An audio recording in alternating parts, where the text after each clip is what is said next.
friends, welcome in his Psycholab. Let's start the new topic of the NCERT chapter 1, what is psychology. Ka next topic is psychology and other disciplines. Any discipline which deals with people would definitely recognize the relevance of the knowledge of psychology. तो कोई भी discipline जो लोगों से deal करता है, ठीक है, वो रिकॉग्नाइज करता है relevance of the knowledge of psychology कि हर फील्ड में साइकोलॉजी होती है. Similarly, psychologists also acknowledge the relevance of other discipline in understanding human behavior. इसी तरीके से वाइस वर्सा तो साइकोलॉजिस्ट भी जो है वो एक्नॉलेज करेंगे रिलेवेंस ऑफ अदर डिसिप्लिन है ना, कि कैसे ह्यूमन बिहेवियर को समझा जा सके. This trend has led to the emergence of interdisciplinary का मतलब होता है कि एक सब्जेक्ट का एक से सिर्फ कनेक्शन नहीं होता बल्कि मल्टीपल डिसिप्लिन एक दूसरे से इंटरकनेक्टेड होते हैं. So this is called interdisciplinary approach in the field of psychology. Researchers and scholars in science, social science and humanities have felt that significance of psychology as a discipline. तो जो researchers थे, scholars थे, उन्होंने ये देखा कि science, social science and humanities जो है उन्होंने फेल्ट किया कि सिग्निफिकेंस है, मतलब इम्पोर्टेंस है साइकोलॉजी का as a discipline. So clearly shows that relationship of psychology with other disciplines. तो उन्होंने देखा कि भाई साइकोलॉजी का अदर डिसिप्लिन के साथ भी रिलेशन है. इन studying brain and behaviour, psychology share its knowledge with neurology, physiology, biology, medicine and computer science. तो अगर आप स्टडी करेंगे ब्रेन और बिहेवियर को, साइकोलॉजी जो है वो अपनी नॉलेज जो शेयर करते हैं किसके साथ, neurology is the part of that, physiology पढ़ना पड़ेगा ब्रेन और बिहेवियर को स्टडी करने के लिए, बायो पढ़ना पड़ेगा, मेडिसिन पढ़ना पड़ेगा और computer science. In studying human behavior, its meaning, growth and development in a socio-culture context, psychology shares its knowledge with anthropology, sociology, social work, political science and economics. तो अगर हम स्टडी करें human behaviour को, growth और development की, जिसका meaning है growth and development, तो सोशियो कल्चर कंटेक्स्ट पढ़ना पड़ेगा. और साइकोलॉजी अपनी नॉलेज जो शेयर करता है किसके साथ शेयर करता है, एंथ्रो के साथ, सोशियो के साथ, social work and political science and economics. In studying mental activities involving creation of literary text, music and drama, psychology shares knowledge with literature, art and music. Some of the major disciplines limited to the field of psychology are discussed below. ठीक है, तो ये वो कह रहा है कि यहाँ पे बात करें कि psychology is not individual subject, it's not a solitary subject कि आप इसे अलग से पढ़ सकते हैं, मतलब सिर्फ एज ए इंडिविजुअल पढ़ सकते हैं. You need the multiple disciplines to study that. उनकी भी एक अप्रोच समझनी जरूरी है कि वो कैसे हेल्प करते हैं साइकोलॉजी को समझने में. सो फिलॉसफी की बात करें, हम पहले भी जानते हैं, तो philosophy is the root of psychology, है ना. तो फिलॉसफी जो है वो रूट है साइकोलॉजी की. ठीक है, तो अगर हम बात करें कि until the end of the 19th century, अगर हम 19th सेंचुरी तक की बात करें, तो certain concerns that are now part of contemporary. देखिए कंटेम्प्ररी का मतलब होता है आज का, समकालीन, यानी आज के पाठ का. So that is about the contemporary, like what is the nature of the mind and how do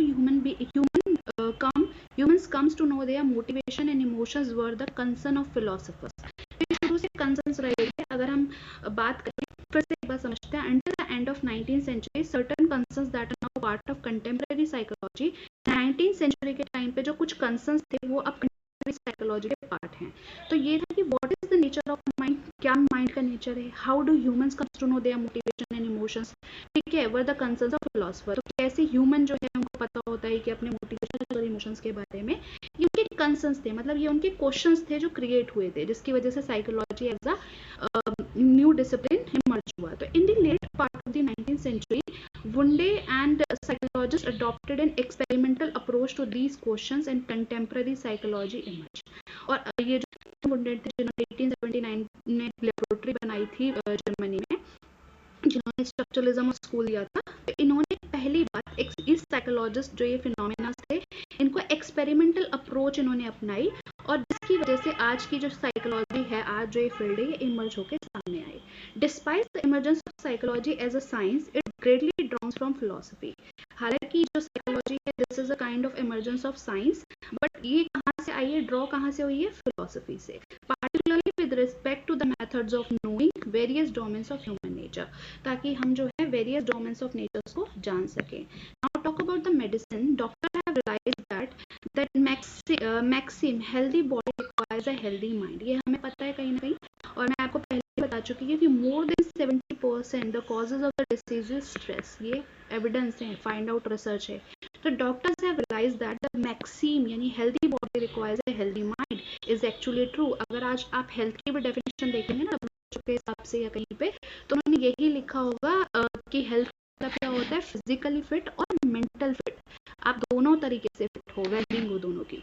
तो a large number of hospital now employ psychologist. अब आप वो मोस्ट ऑफ द हॉस्पिटल्स में जाएंगे तो वहाँ साइकोलॉजिस्ट भी होते हैं.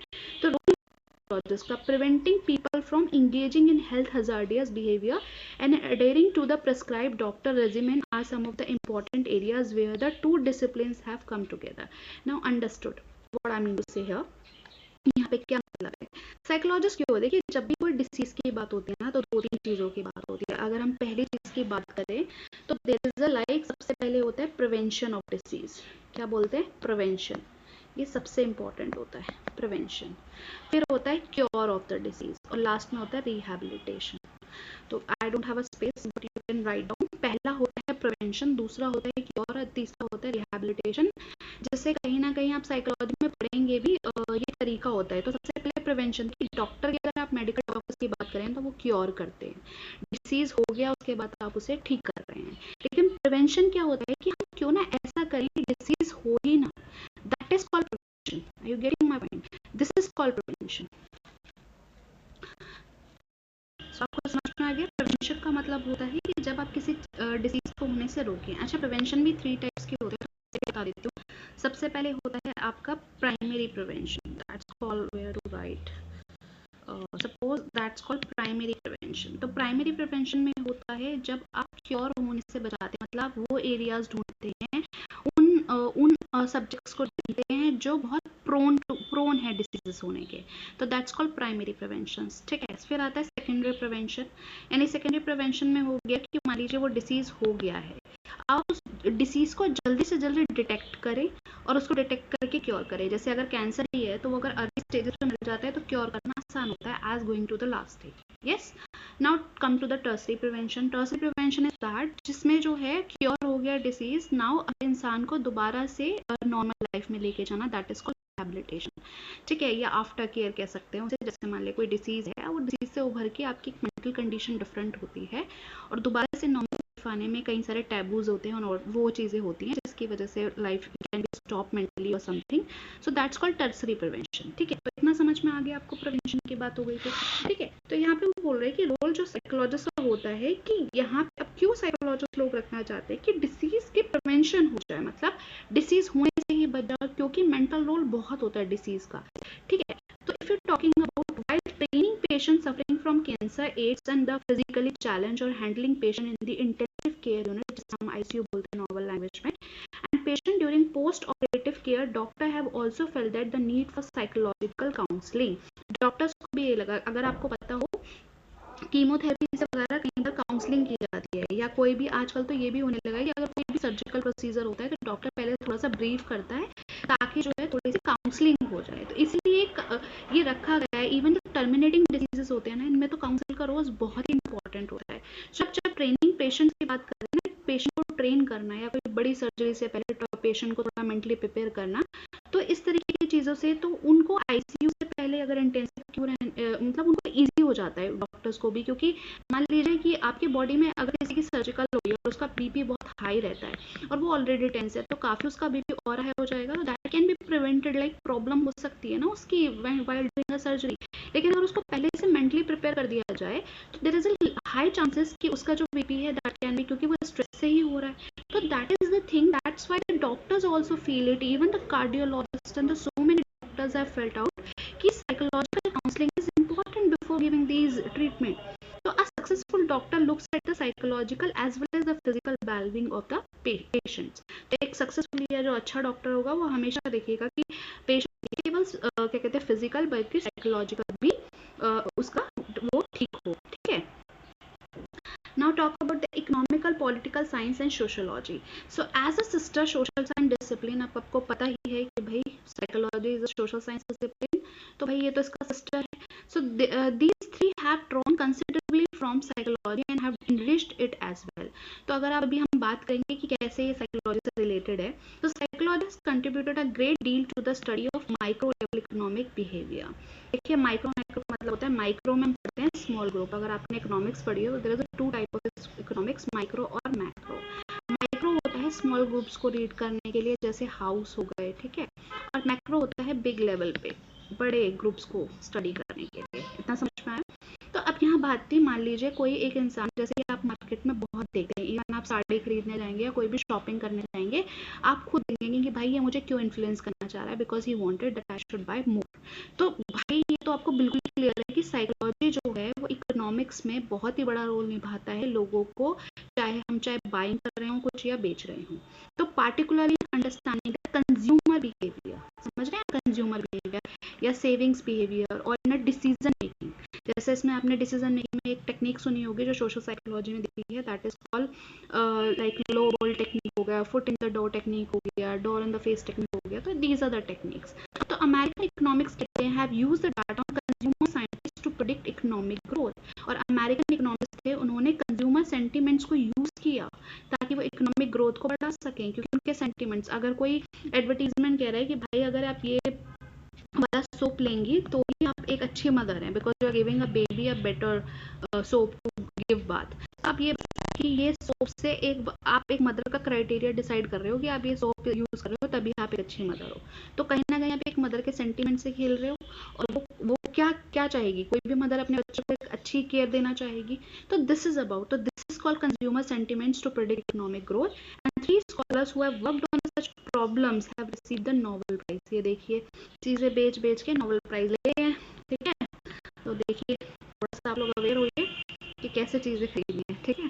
सो this about in economics namely at Simon, ठीक है। साइमन जो हो गए ये देखिए कहनमैन, ये देखिए ऐसे नाम है जो अपने अपने हिसाब से आप लोग प्रोनाउंस कर लीजिए, स्केलिंग। तो ये इकोनॉमिक्स हैं, ये इकोनॉमिक्स हैं जिनको नोबेल प्राइज मिला कंज्यूमर बिहेवियर को समझने में। अब बात करते हैं पॉलिटिकल साइंस की, ये भी आपको पता होगा। तो political science is quite related to psychology, particularly understanding issue related to exercise of power and authority and nature of political conflicts and their resolution and voting behaviour. Yes, आप अगर कोई वोटिंग देने जाता है तो सारी पार्टी को पता होता है कि उनके जो कंसर्न्स है जो जनता के, उनको अपने मैनिफेस्टो में डाल दो, घोषणा पत्र में डाल दो कि भाई ये चीजें हैं और इसको रिलेटेड जो है हम लोग, that's why we want to be come in the government. तो जाहिर सी बात है वो सेंटिमेंट्स के साथ खेल रहे हैं लोगों के। एंड अगर आप सोशियोलॉजी की बात करें और साइकोलॉजी की, ये तो बहुत ही ज्यादा इंटरकनेक्टेड है। बस इसमें जो मेजर डिफरेंस है वो ये है, sociology talk about the group, ये ग्रुप स्टडी करता है, एंड साइकोलॉजी स्टडीड इंडिविजुअल, ये इंडिविजुअल को स्टडी करता है, ये किसी बहुत बड़े ग्रुप को स्टडी नहीं करता। तो ये दोनों आई come together to explain and understand the behaviour of individuals with different socio culture context. इसके उसमें सोशियो कल्चर कंटेक्स्ट, क्योंकि हर किसी का सोशियो और कल्चर कंटेक्स्ट अलग अलग है। Issue related to socialisation, group and collective behaviour and inter group conflict gain from both this discipline. तो ये जो इश्यूज होते हैं सोशलाइजेशन से रिलेटेड, ग्रुप से रिलेटेड या कलेक्टिव बिहेवियर या इंटर ग्रुप कॉन्फ्लिक्ट से रिलेटेड, ये इन्हीं दोनों डिसिप्लिन से इनके आंसर्स मिलते हैं। Now come to the computer science. From the very beginning, the effort of computer science has been mimicking the human mind. तो ये तो बहुत ही ज़्यादा human mind से related है. One can see it in terms of how computer is structured. It's memory organized. Computer कैसे structure होता है? Memory organized होती है, sequential होता है, simultaneous होता है, यानी आप parallel information process कर सकते हो. Processing of information. Computer scientist and engineer are seeking to make computers not only more and more intelligent but also machines which can sense and feel। तो आजकल जो कंप्यूटर साइंटिस्ट और engineer हैं ना, उन्होंने केवल ऐसे कंप्यूटर बनाए हैं जो इंटेलिजेंट हैं, बल्कि अब वो कंप्यूटर सेंस और फील भी कर सकते हैं। Developments in both these discipline have brought about significant advancement in the field of cognitive science, और जिसकी वजह से कॉग्निटिव साइंस में बहुत ही ज़्यादा सिग्निफिकेंट एडवांसमेंट हुआ है। दैट इज मोर अबाउट, है ना। So now let's talk about law and criminology. तो आपने फॉरेंसिक साइकोलॉजी सुनी होगी या क्रिमिनोलॉजी साइकोलॉजी सुनी होगी। तो that is a skilled lawyer and a criminologist require knowledge of psychology in answering such question as. अगर कोई लॉ है या क्रिमिनोलॉजिस्ट है, कॉज फाइंड आउट करने की, मान लो अगर एक रेपिस्ट है तो वो फ्रिक्वेंटली रेप कर रहा है and he is not even feel guilty, so how will a witness remember an accident. वो इस तरह के क्वेश्चन की, अगर कि एक विटनेस है उसे कैसे याद है कि वो एक्सीडेंट में क्या हुआ था, स्ट्रीट फाइट में क्या हुआ और मर्डर में क्या हुआ। How well can he report such facts when taking the witness stand in the court. और जब वो कोर्ट में खड़ा है, वहाँ इतनी ऑडियंस है, इतना प्रेशर है, उसको ये सब चीज़ें कैसे याद है? What factors influence the decision which is taken by the jury? Jury क्या होती है? पहले हमारे देश में जूरी होती थी, जूरी होता था जो आम लोगों में से कुछ लोग सिलेक्ट होते थे, 15-20 लोग, और वो डिसीजन लेते थे। तो जो मतलब ऑन द बोर्ड होता था, तो मेजोरिटी में जो डिसीजन होता था वो दिया जाता था। तो decision which is taken by the jury, कैसे डिसीजन लिया गया? What are dependable science of guilt and falsehood? तो कौन से साइन है गिल्ट और फॉल्सहुड के, इनके बारे में जो है वो आंसर चाहता है। ठीक है, so what factors are held important in holding a culprit responsible for his action? कौन से फैक्टर्स थे जिसकी वजह से वो कल्प्रिट रिस्पांसिबल अपने एक्शंस के लिए? What degree of punishment is considered just for a criminal act? कौन सी पनिशमेंट कंसिडर की जाएगी किस एक्ट के लिए? कैसे डिसाइड होगा कि भाई इसने ये क्राइम किया है तो इसकी इतनी सजा होनी चाहिए? किस ग्राउंड पे हो रहा है ये? Psychology seeks to answer these questions. Currently, a number of psychologists are involved in research on such. आजकल तो बहुत सारी यूनिवर्सिटी फॉरेंसिक और क्रिमिनोलॉजी साइकोलॉजी पे, इवन अगर आप एलएलबी भी करेंगे तो उसमें एक स्पेशल वो होता है कि आप किस में करना चाहते हैं, स्पेशल पेपर और समथिंग, तो you can choose criminology.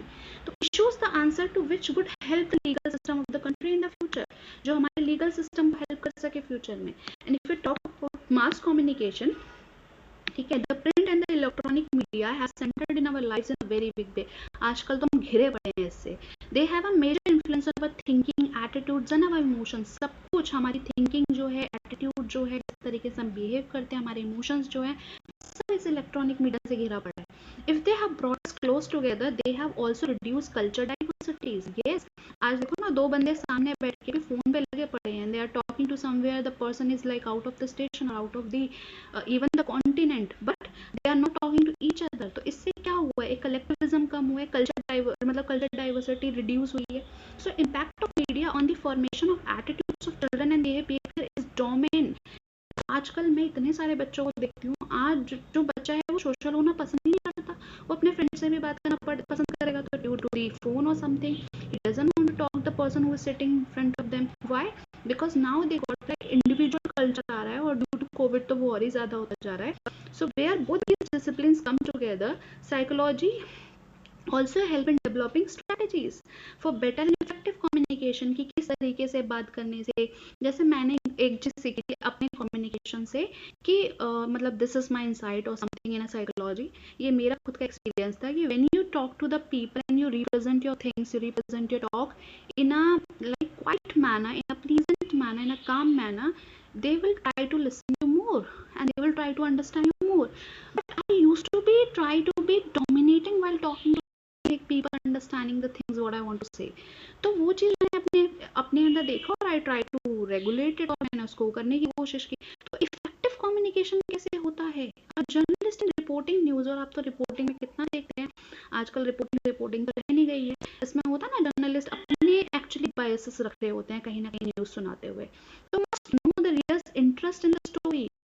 Most stories deal with human events. Knowledge of their motives and emotion is very important. A story will have more impact if it is based on a background of psychological knowledge and insight.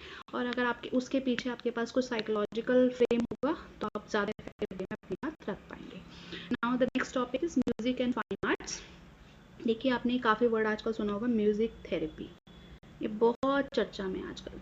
तो music and psychology have converged in many areas. Scientist have made use of music in raising work performance. मैंने देखा है, मैंने खुद देखा है कि जब मैंने अपनी वीडियोस में बैकग्राउंड म्यूजिक इसलिए डालना शुरू किया क्योंकि मैंने ये देखा कि जब पीछे म्यूजिक चल रहा होता है तो कहीं ना कहीं आप बोर नहीं होते पड़ते हुए। That is I am also using psychology in my promoting the channel or making the video so that the student can have the interest while watching the videos, isn't it? So music and psychology have emerged in many areas, and scientists have made use of music in raising work performance. Music and another area in which a number of studies have been carried out. तो अभी हालांकि इसको proof होना बाकी है कि ये वाकई में इफेक्टिव है या नहीं, बट हाँ कहीं ना कहीं कहते हैं कि music helps healing. So musicians in India have recently started experimenting with what they call music therapy. In this, they use different ragas for curing certain physical ailments.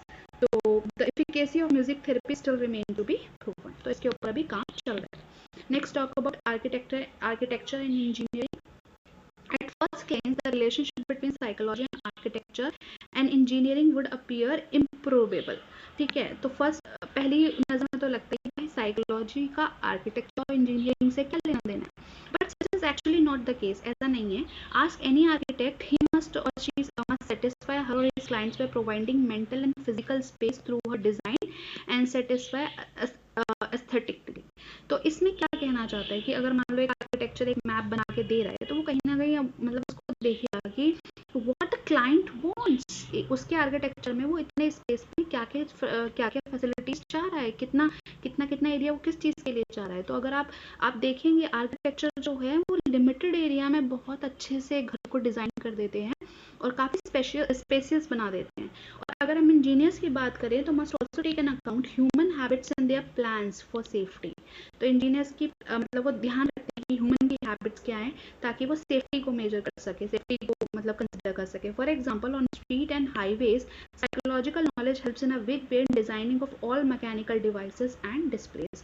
तो जब वो कोई डिवाइसेस बनाते हैं, डिस्प्ले करते हैं, तो उसमें काफ़ी ये पार्ट होता है। To sum up, psychology is located in the intersection of many fields of knowledge pertaining to human functioning। तो हम देख सकते हैं कि साइकोलॉजी कहीं ना कहीं काफ़ी डिसिप्लिन का पार्ट है। और मैं फिनिश करूँ उससे पहले मैं एक चार्ट ये दिखाने की कोशिश कर रही हूँ आपको कि साइकोलॉजी देखिए कहाँ कहाँ, एजुकेशन से तो रिलेटेड है ही, इकोनॉमिक्स की बात हमने की, म्यूजिक थेरेपी की हमने बात की, ह्यूमनोलॉजी की हमने बात की, मास कम्युनिकेशन की बात की, सोशोलॉजी की बात की, architecture, medicine, computer science, philosophy, political science, all way the psychology is connecting, and these are very limited area. There is multi more. Okay, so we will discuss the next topic in the next video. Thank you so much, and if you like the video, please like, share, and subscribe, and comment on it. Thank you so much.